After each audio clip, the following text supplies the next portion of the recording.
Salut Jeff, comment je peux faire un lavage efficace tout en utilisant moins de produits d'hygiène? Alors déjà, ça ne sert à rien de surdoser, il faut doser avec précision. Et pour doser avec précision, rien de mieux qu'un satellite qui va mélanger automatiquement deux produits ensemble. La deuxième chose, c'est qu'il faut bien distinguer une lessive de soude à une formule élaborée, comme ce qu'a élaboré Diverset, c'est la source de nombreuses années de R&D.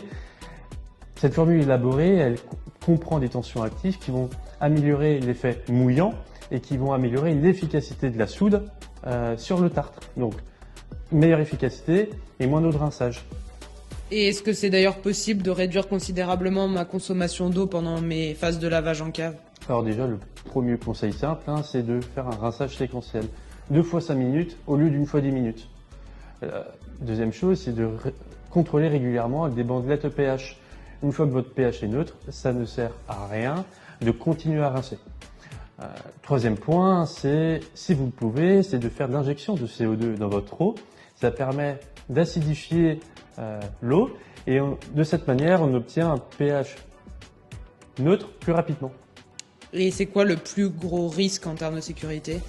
Le plus gros risque, c'est la préparation. Quand on mélange deux produits ensemble, alors déjà, bien sûr, quand on mélange de la soude et du peroxyde d'hydrogène, ce n'est jamais pur. On met d'abord l'eau et surtout, il faut veiller aux concentrations, à la surconcentration, ne jamais aller au-delà de 10%.